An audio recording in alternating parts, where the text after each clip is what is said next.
gamba aho ni mu burasirazuba bwo hagati nta nubwo rwose twari twahava ahubwo reka dusoreze kuri iyi nkuru ivuga ko Amerika iri gutegura intambara karundura kuri Iran. Umwe mu basirikare bakuru ba Amerika yavuze ko iki gihugu kiri gutegura intambara ikomeye kuri Iran nyuma y'uko abasirikare bane ba Amerika biciwe mu bitero bya Iran mu burasirazuba bwo hagati. Ariko se n'abanyamerika mwendagira abanyamerika babumva bakwica abantu ubundi babice se? Intambara ni intambara. Iyi niko biba bimeze byo kuvuga ngo wagize umujinya kandi nawe wica abantu. Oya.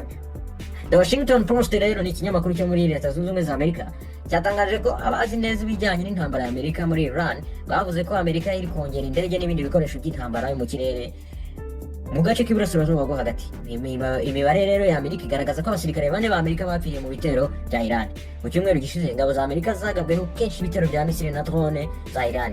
Ibyo bitero rero byakomerekeje abasirikare benshi kandi byangiza indege nyinshi za kajugujugu zo mu bwoko bwa Black Hawk.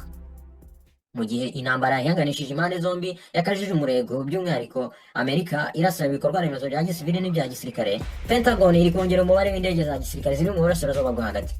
Umuyobozi wo muri Amerika utatangajwe izina yabwiye The Washington Post ko Amerika iri gutegura intambara karundura. Yavuze ko ibikorwa bya gisirikare bya Amerika bishobora kubangamirwa nuko ububiko bwa misile n'ibindi bikoresho byo gukumira ibitero byo mu kirere bukomeje kugabanyuka kuko ibyinshi muri byo byakoreshejwe mu byiciro byabanje by'intambara.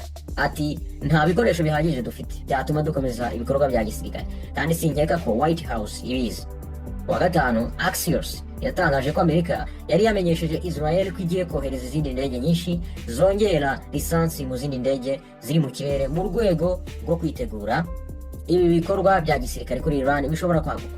Impuguke mu bijyanye n'inzego z'umutekano za Iran, Saeed Golkar, yabwiye The Wall Street Journal ko ibintu bishobora kurushaho kujya iruduri. Ati iyi ntambara iri gukara byihuse kandi biri kugera ku rwego umuntu atabasha kugenzura.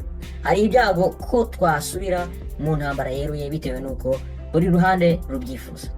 Isesengura rya CNN ryagaragaje ko intsinzi ya gisirikare ya Amerika kuri Iran ikiri kure cyane.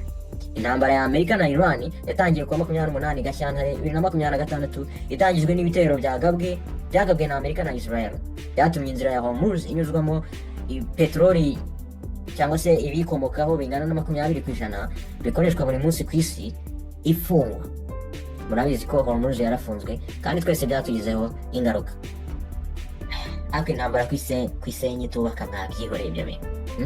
Iyi ni inkwakuzi ukurikire. Ubu Amerika niyo kibazo hariya cyangwa Iran niyo kibazo hariya? Mushyire muri komenti iyo mubona ikibazo hariya, mutange ibitekerezo. Iyi ni inkwakuzi, izo zari inkuru z'ibyasohotse